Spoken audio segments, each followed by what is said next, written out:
During COVID, I really made it a point for us to be considering how we were feeling.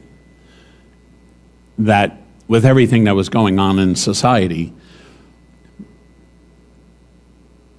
I did a presentation down in Florida to a hospital health system where I presented to them the comparisons of how we as a society were experiencing post-traumatic stress disorder, very much like the military did. And I actually lined up and showed them that on a base in a foreign territory, there is typically a wall, and on that wall, on that chalkboard, there is a number of people who have been wounded and a number of people who have died, and that was continually upkept, day by day. And I was making the connection to everything we were watching on the news about how many people had COVID, how many were dying. It was a regular, and for some channels, they never broke away from the numbers. They just sat there at the bottom.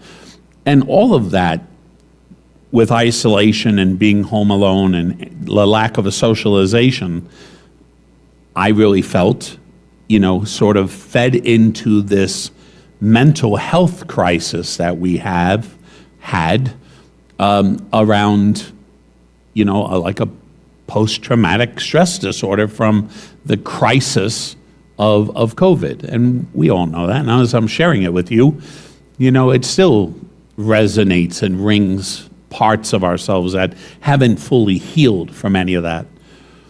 This week, though, I came across two experiences that really made me think more about our mental health. And I think it's important to talk about.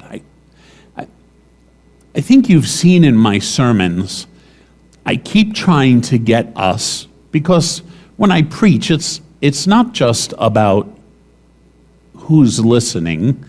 A lot of it has to do with me. A lot of it has to do from my own experience, things I'm going through, things I'm experiencing. And so I try to integrate all that into, the Gospels and what Jesus says and does.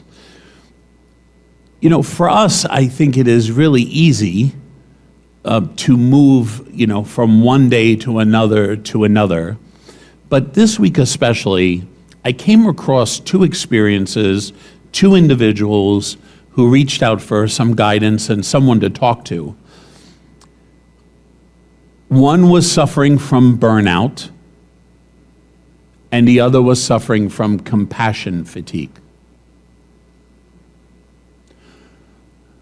One is a caregiver, and as a caregiver, if any of us have been caregivers, there is no break.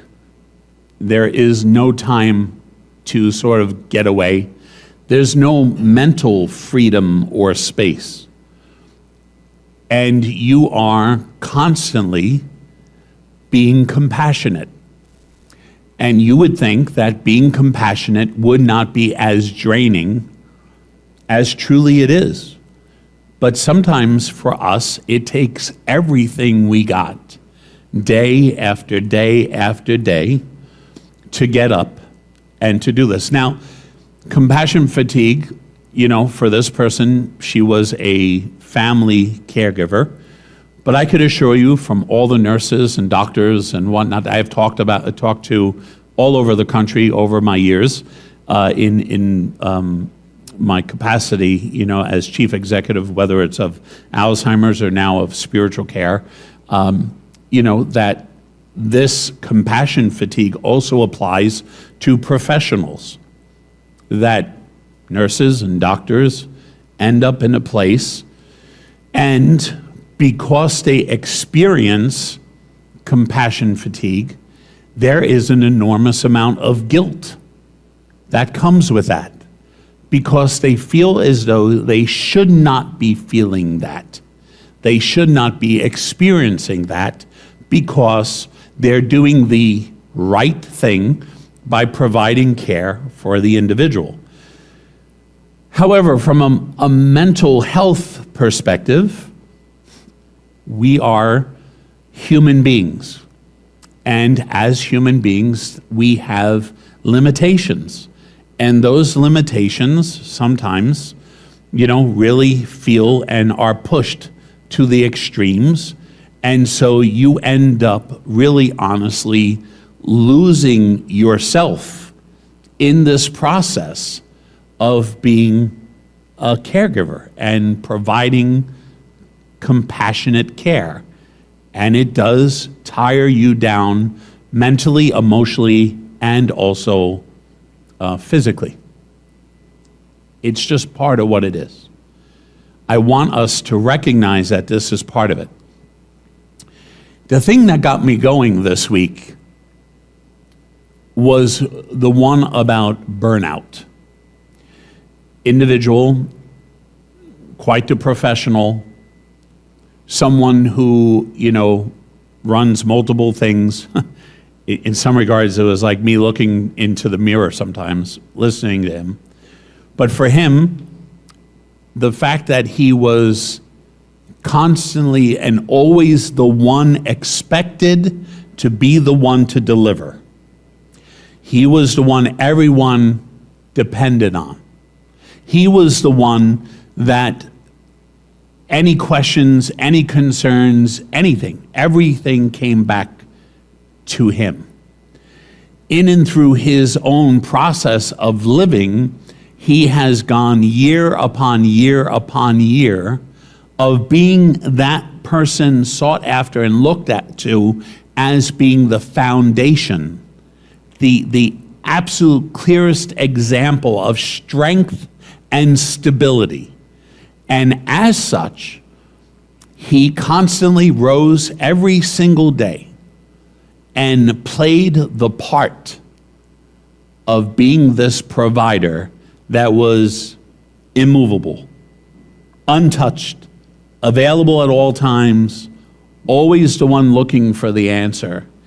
And yet what he had found was that this entire process that was surrounding him and that absorbed his life for well over a decade actually started tearing down and burning up his nervous system, his actual physical nervous system, from playing a certain role, from playing that role, and without him taking any type of real care of himself. He finds himself in a situation now where he is still incredibly responsible, but also pretty much burned out. There is very little left that he has to himself. And the conversation we had was that I can keep doing this. I could get up every day. I could put the roll on like I put on a suit and tie, and I could continue moving day after day after day. But people don't realize that I am just absolutely empty inside, that there is nothing left inside me. All they're getting is the motions. All they're getting is what they're expecting.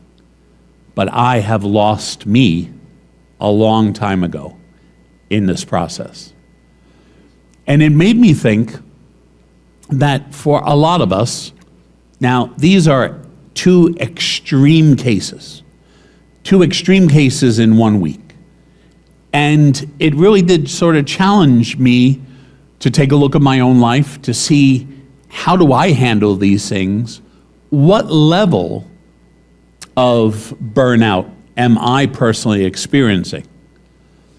What level of compassion fatigue am I experiencing? Because in my world, in my existence, I have both. I have responsibilities. I'm an executive responsible for multiple entities with people who work for them, and so there's this desire and need to show up and do what I do. But I'm also a pastor. And as such, in the course of my week, I go from 275 emails a day is my average. I go from 275 emails a day to phone calls where people are Now, by the grace of God, I don't feel either one of those extremes within myself. However, I do believe that all of us, to some greater or lesser extent, may be experiencing some level of burnout because we get up every day, we get dressed, we go to the same job. Those jobs may not be affirming. Our relationships may not be affirming. Our relationships actually might not be life-giving. There might be nothing there that's coming back to us. And it's always in those relationships that we're giving out, that we're always the ones providing, and yet nothing is coming back to us. And somehow we have sort of settled into this because that maybe at some point of our lives, we needed the affirmation of being needed in order for us to have our own identity, that it strengthened who and what we are. Falsely. It's a mistake. We ran down a wrong road. We put two pieces together that aren't supposed to be together, but sometimes and I could tell by looking around the room, you're all reflecting upon this, but there are very clear times in all of our lives where we are either exhausted and leaning toward a level of burnout, or we are overcompensating and being incredibly compassionate.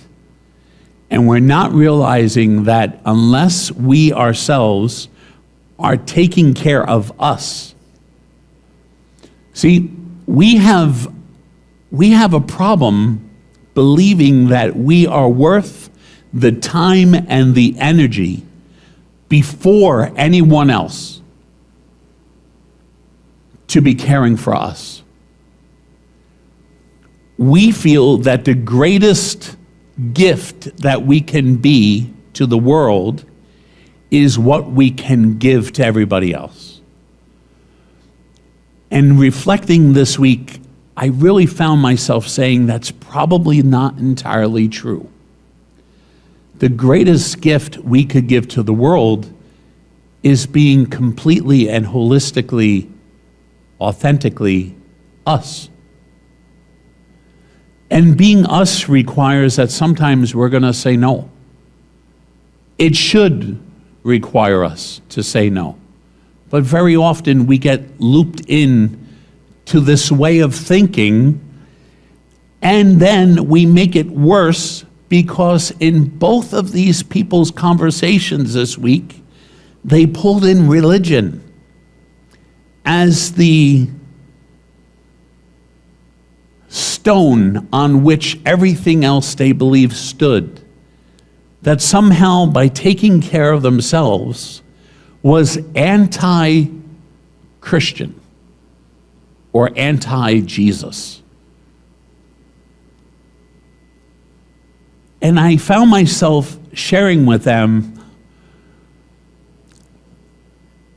how many times in the Gospels there is a crowd of people that Jesus is healing. There is a crowd of people who are there. All of them have needs. All of them are sick. All of them want from him because they see in him the one who could provide. And how many times you see in all those stories that he simply gets up and leaves. We don't preach about this. It's not a very good image of Jesus to say that there's people waiting in line to be healed, and yet he bolts. But this week I found myself saying, but there's a lesson in that, isn't there? Isn't there a lesson that if Jesus is fully God and fully human, the fully human side of him needed to put himself first, to recharge, to be authentically who he is, so that when he came back and encountered people, he could be the fullness of himself. Any of this sound familiar, right? The other thing is, when he comes over a mountain, there's another story, I think it's Matthew's gospel. Peter goes up and goes, "Oh, where you been?" He says, "There's all these people waiting for you. Like, all that healing you did yesterday? Well, word got out, and there is a mob down there waiting for you, like, let's go, get to work." And what does he say? "Let us now move on to another town so that I can declare the good news and the gospel there." Now, again, we don't preach about that because it basically means Jesus left a lot of people in need of physical healing waiting in line. But is there meant to be a deeper message in all that for you and I? That as much as Jesus goes off, he goes off so that he can reconnect and stay connected, probably is a better term. Stay connected with who and what he is. He makes himself, and ultimately by doing that, his relationship with the Father, his priority. Because he realizes he can't give to anyone else if he doesn't maintain those components. But it's the same for us. In baptism, we enter into a relationship with the Father. And we are also here on earth. We have responsibilities and we have a relationship with God. And Jesus imitates and gives us something to imitate in the example that he sets forth, that it is okay to take care of ourselves and it is okay to say no. By the way, if I'm not here next Sunday, you'll know that this message didn't go over so well. But the fact of the matter is that Jesus walks away from people in need. He does. I'm sorry, it's in the scripture, it's there. But what does it say? What does it say about what Jesus is trying to portray to us about how we are meant to live our existence? Not just exist our existence, but to live our existence. What does it say when he walks away and continues on the path? When he sends out all the disciples to go and preach and to heal, when they all come back, what is the first thing he does with them? He takes them all out and away and separates them from everyone else. They're on fire. They have just spent all of this time in active ministry. They have touched lives. There are people converting. The Spirit has healed in and through them. They are on fire. They had a blast because of what God was going. All they wanted Jesus to do is go back out and do more. That's what they wanted to hear. And Jesus says, "Come on." And they're like, "Well, where are we going?" Time for you to come away. And where do they go away with? They go away and they spend time with who? They spend time with Jesus. So it seems to me, that Jesus gives us an example of how we are meant to live our lives. And the two people I talked to this week, I think are examples of what happens if we take things to a farthest extreme. This is my last point for today. And this one might upset you a little bit because it still bugs me and I can't believe I'm about to say it.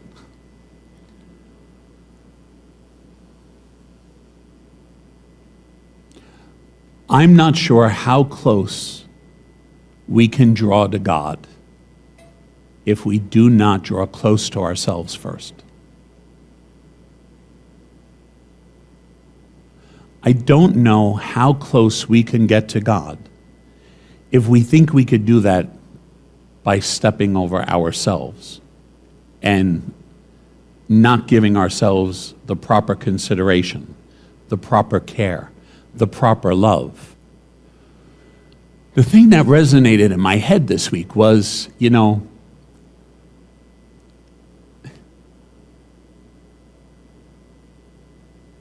love as you love yourself. Right? That's the gospel. That's what Jesus says. Love as you love yourself. Well, that love would mean our love for one another, for sure. But doesn't it also then, because we're only human, and this is how we're built, doesn't it also mean how we love God? And is it very possible that some of our spiritual struggles maybe isn't so much about God's presence to us, which is never failing and forevermore and there. But if we're not taking care of our mental health, I'm not sure how close we can draw to God unless we're first taking care of this gift, this vessel that God has given to us. Paul goes on to say that we are temples of the Holy Spirit. Us. This is a temple where God resides. The big deal about the curtain that hung in the temple, splitting in two when Jesus dies, is because behind the temple is where God supposedly lived. And now all of a sudden, with that curtain torn in two, okay? Which, by the way, if you ever read it in the Greek, it's very interesting. It doesn't tear from the top to the bottom. It tears from the bottom to the top. And there's a whole scripture thing about that, but that's an amazing visual to think that God doesn't go like this. God throws it open. God throws it open. And why does he throw it open? It's because in and through Jesus' death and descending of the Spirit, we now are temples. It's not about the church. We're church. The temple resides here. The Spirit resides here. But if we're not taking care of this, is it very possible that we're doing ourselves a disservice? First of all, we're not respecting what God has given us, but it's also that we're not actually properly prepared to be in a deeper relationship with God because we've sort of mismanaged or misunderstood some of what it is that we're supposed to be doing. And so you and I move in and out of burnout all the time. And the thing is, this gentleman said something to me. He says, I just took my family to Catalina. Is that a place in Spain? Catalina, I think he said Catalina, Spain. I just took my entire family to Catalina, Spain. We spent 2 weeks there. He says, it was great, but I don't feel any different. Because it's not about physical rest. It's not about that at all. It's about changing the way we think. It's about correcting the way we think that got us to the way we're feeling now in the first place. And a lot of that has to do with the fact that we will give ourselves priority and that it's okay to do that. Even when everyone around us desperately wants us to perform the way we've always performed because that's what they know and that's what they're comfortable with. But if you are self-destructing in the process of that, then that is not what is intended by Jesus' command of loving one another or caring for one another. It's just not. And then you look at the Gospels and you see Jesus running off and leaving sick people behind, and you say to yourself, why is he doing that? Why does he so often, go off and pray by himself? Why does he drag his disciples away from everything, from everyone, just to be with him in his presence? There's another whole sermon there about simply being in his presence. What does that do for us? And yet at the same time, we come up with all the excuses why we can't discipline ourselves or structure our lives to do these things. But I have to ask you this week, how burned out are you? Honestly, it doesn't matter how old we are. It doesn't matter what we do. There's some part of us that's not clicking properly. And if we're honest with ourselves, we'll say that it's there, and we feel it, and we sense it, and we do everything in our power to drive and jump around it, right? People buy new houses. They'll buy a new car. They'll buy a new pair of shoes that they'll wear that night to bed, just so that they could say that they wore their shoes, right? I'm kidding. It has nothing to do with Donna, really nothing. But I'm simply saying that in the midst of all this, tell me if we don't run around and try to find the material things that for a fleeting instant give us that jolt of like energy and rejuvenation, only to find out that it passes so quickly. And what is it? Is it maybe that we're just not being honest and saying, yeah, you know, I'm a little exhausted. I'm a little burned out. You know, I've been caring for people so much that it's actually formulated itself into fatigue. It's not being freely given, it's being demanded and required at this point, and so it wears you down. And I just think as human beings who are trying to follow Jesus, it's important for us to be looking at and paying attention to our mental health issues. How isolated are we? Are we socialized enough? Are we with other people? Are we with other people who love us and give us back? Not just people who take from us, but people who love us and give back to us, who feed us, who actually give us the energy. You know, are we taking time for ourselves? I am notorious at coming up with a million reasons why I can't take an hour a day to do whatever it is that I want to do. I'm notorious. I come up with lists, you know, just in case I need to go back to something to use in the future. I'm like, oh, I can't think of any. But let me go back to that list. Here they are. These are the reasons why I can't. Tell me if that's not us. Tell me if we don't do that. Are we eating properly? Are we exercising? You know? Are we doing the things that the physical body needs in order for balance? But most importantly, and maybe this is going to be a hard one for all of us, it was for me this week. Are we ready to start saying no? That it's okay. It's not selfish to say no. There's nothing wrong if it's up against something else that we're doing that is important. I'm not talking about life or death situations. Please, let's not go crazy. I'm talking about just every day. It's okay to say no. It's okay to make yourself a priority. It's okay to say this is important to me, and that for too long. And then please, let's stop using Jesus as the excuse that we're driving ourselves into a mental health crisis. Because I've just given you examples about how Jesus took care of himself. And he acted in such a way, and you never hear sermons about that. But yet it's part of the Gospels, which tells me that if Jesus is meant to be the example of the fullness of human existence, then what he does and how he acts is something we should be mimicking. Does that make sense? If we're saying that Jesus is the Son of God, and that his presence on earth is God incarnate here on earth, then it seems to me his mentality, his thought process, and his behavior is something that we should be mimicking. But when we say that, we think all of a sudden it means that we need to be more loving. And I'm simply saying, well, wait a minute, there's the rest of the story and all that. Yes, absolutely, Jesus is an amazingly compassionate, loving person, but within limits, no?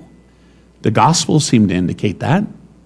Shouldn't we then also be saying that that's part of what made Jesus healthy and complete, to be able to continue his ministry that for us too, we should be able to do the same, because it's equally important to us to have mental health in the midst of all that. So, my two friends who are probably watching this morning, I'm very grateful for the conversations we had. I thank you for the example that you present to us, and that, as you have just heard, I've shared with everyone here and everyone else listening, because I don't think you're alone. I think there's a lot of people who feel exactly the same way you do and are afraid to talk about it. And I think it is something that needs to be talked about. I think we're required to make sure we're taking really good care of ourselves. God bless you.